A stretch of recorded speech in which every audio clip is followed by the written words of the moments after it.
afternoon, student. This is your third class of SST in class 8. We have already studied about the first chapter, the history and its important in history, and this is your third part of this video. In previous video we have already studied about the periodized by the James Mill, in which Hindu period, Muslim period and British period, as well as we have also learned about the dividation of Indian history by the Indian historians or other historians in the ancient, medieval and modern period, and also have seen the definition of colonization, which means the subjugation of one country by another leads to political, economic, social and cultural changes. It means when a country establish control over the economic, society and collect revenue for meet their expenses on another country, which is known as the colonization. Okay, let's begin today's class.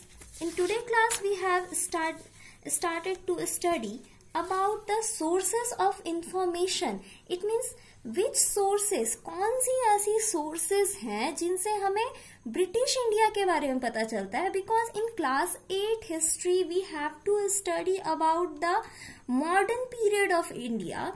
It means in class 6 you have studied the ancient period of India, and again in class 7 you have studied the medieval period. So in class 8 we have studied about the modern period of India or British period. In modern period, it's completely about the colonization of British in India. So an important source of history information are the official record of the British administration. अब British के बारे में यानी British India के बारे में, British administration के बारे में जानने का सबसे अच्छा सोर्स क्या है? Which is the official record. उनके द्वारा बनाए गए official record, which is the best way to know about the information, know about the British administration. The British ensure, अब ब्रिटिश क्या करते थे? इंश्योर करते थे कि उनकी बनाई गई हर पॉलिसी, हर डायरेक्शन, हर प्लान क्या हो, इन रिटन फॉर्म में हो, ताकि वो क्लियर कर सके. अब वो ऐसा क्यों करते थे? Because they are responsible to the British government in England. अब क्योंकि उनको जवाब किसको देना पड़ता था? ब्रिटिश गवर्नमेंट को. उन्होंने इंडिया में क्या किया, किस तरह की पॉलिसीज बनाई, क्या प्लान बनाए, कौन कौन से काम किए जिससे ब्रिटिश गवर्नमेंट को इंडिया से बेनिफिट हो सके, किस तरह से ट्रेड अलाउ किया, एंड ये सारी चीजों को रिकॉर्ड किया जाता था ताकि फर्दर इंफॉर्मेशन मिल सके कि इंडिया का एडमिनिस्ट्रेशन कैसा चल रहा था. So all the administrative reports, communication and document, ये क्या किए जाते थे? ये कैटलॉग किए जाते थे, यानी एक सूची बनाई जाती थी, एक लिस्ट बनाया जाता था. और इन सारे लिस्टेड को हर एडमिनिस्ट्रेटिव ऑफिस में एक रिकॉर्ड रूम होता था और वहां रखा जाता था. उसके अलावा उन्होंने म्यूजियम्स बनाए जिनमें उन रिकॉर्ड्स को रखा जाए. उसके अलावा आर्किव्स थे. Archives means the old photographs, and the library open at the local level, provinces level और अदर लेवल, यानी किन किन लेवल पे म्यूजियम, रिकॉर्ड रूम और आर्किव्स लाइब्रेरीज बनाई गई? लोकल लेवल पर, प्रोविंशियल लेवल पर और अदर लेवल पर. अब देखते हैं कि लोकल लेवल पर कौन कौन सी प्लेसेस थी, प्रोविंशियल लेवल पे कौन कौन सी प्लेसेस थी और अदर लेवल पे क्या क्या चीजें थी.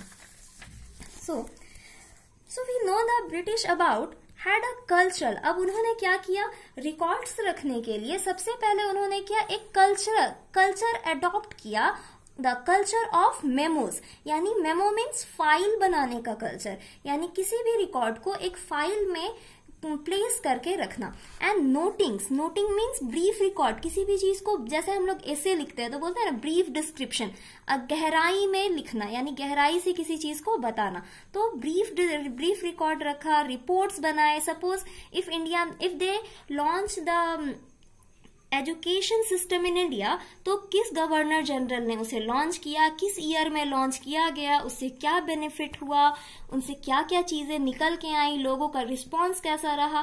तो इस तरह की चीजें कहाँ लिखी जाती थी, रिपोर्ट्स में। या उन्होंने सपोज मान लो उन्होंने एक टी गार्डन स्टार्ट किया, तो कब किया, किस जगह पे किया, ट्रेडर कौन था, जो फार्मर्स थे वो कौन थे, उससे क्या रिस्पांस मिला, क्या बेनिफिट मिला। These all are recorded in the reports. Okay, so that after the event के होने के बाद उसके ऊपर प्रॉपर डिबेट हो सके, या अगर वो प्लान अनसक्सेसफुल रहा तो उसकी पूरी स्टडी हो सके कि वो क्यों अनसक्सेसफुल हो गया। Second one, they established the record rooms attach all administrative institution।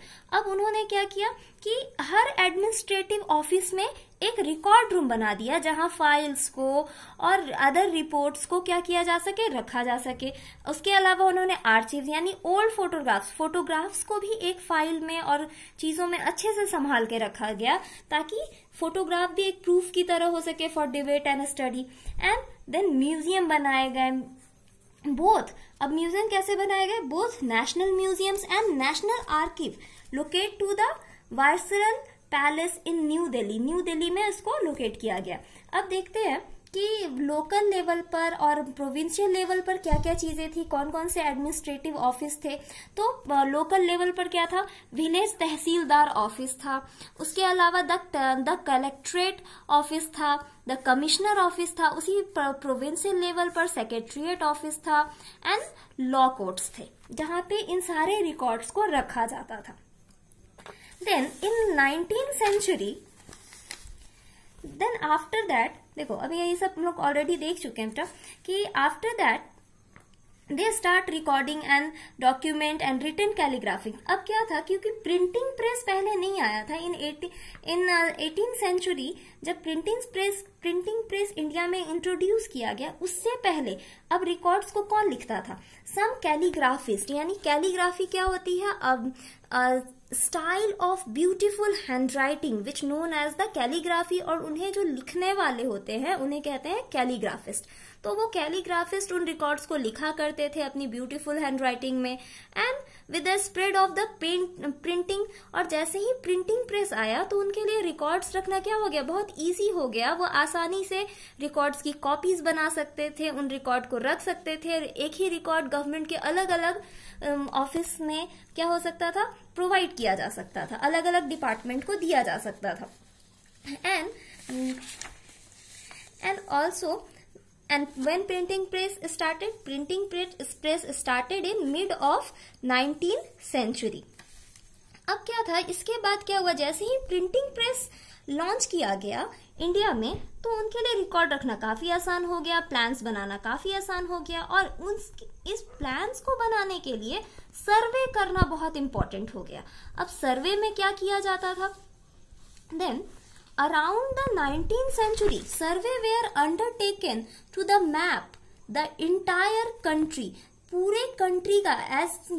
as you remember in first class we have learned and talked about the map of Hindustan।